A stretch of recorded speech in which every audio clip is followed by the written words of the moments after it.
It's MRW Berlin. Welcome to the second day, and I'm with Arnaud. Arnaud, can you give us an introduction to yourself and your company? Oh, sure. My name is Arnaud Wijnant. I'm working for Central Data, which is a research institute at Tilburg University. And one of our main activities is that we are running a probability-based web panel. And it's part of a large research infrastructure in which researchers from universities all over the world can send in research proposals. And we just do the fieldwork for them. We program the questionnaires. And also a good thing about that is that we also distribute the data to other researchers so they can reuse the data and they can use a tool of us to combine data and do their own analysis on this data. Okay. And in that context, I'm also working on mobile research. So you were speaking at the event yesterday. Yes. What were you speaking about? So I was talking about when you have a traditional web panel. So what should you do to adjust your panel to different situations where you have the mobile devices accessing your panel? So there's not really one answer that you can give to get your panel ready.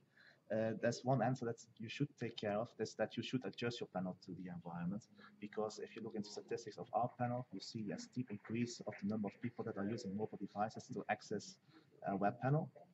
And you can get some measurement errors because if you use a traditional web layout, people can misclick on items because they're too small for their screens.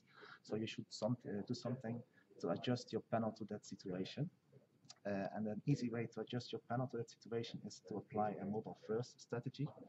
And we did an experiment in our panel with a mobile first strategy and found out that there are some conservative respondents that were not ready for this kind of interfaces because we have an academic panel. So they expect an academic environment to be shown on the screen. And if you have the mobile optimized version, which has a responsive design, it was too playful for them. So they related to not a serious questionnaire. So for that kind of subsample of a representative panel, it's necessary to just have the classical web layout to be available as well.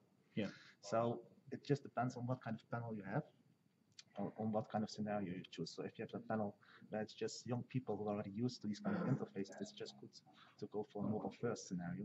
But if you have like a very complex probability-based academic panel, you should make different versions for different kind of targets. Devices, And I think I was speaking before the interview. Was you have an amphibious? Can you tell me about that? So the amphibious questionnaire is so you have to make different versions for different devices. So the computer layouts are different from the mobile layouts. So that's why we came up with amphibious questionnaires, which is just one questionnaire, and it detects what kind of device is accessing your questionnaire, and then just uses either a mobile presentation or a traditional web presentation, and all of that is automatically rendered by the software. So it has the advantage that you just have to program one questionnaire for all kind of different devices. So it's very easy to maintain because if you have to have different versions for all kind of devices, if you have to make a change, you have to do it in different versions. It's hard to maintain. It's lots of work to program. It's lots of work to test. So the amphibious questionnaire just has one abstract definition of the questions, and the presentations are automatically generated according to the device. What I was wondering was what you saw yesterday yourself. Have you watched any of the talks? What was interesting? So normally I'm going to scientific conferences, so which is a different environment, and here it's really lots of inspiration to see people actually are doing innovative stuff and different views as well on it. So that's really interesting. So normally you'd be at sort of, what sort of conferences would you be at? So I will be at the ASRA, the European Survey Research Association, on the Qual conference in Germany. And there you see that the researchers still want to know to be sure that it doesn't affect the panel before they apply a new strategy. And in this kind of situation, you just see that people are more eager to go to try it out. To try it out, and just see the consequences. Brilliant.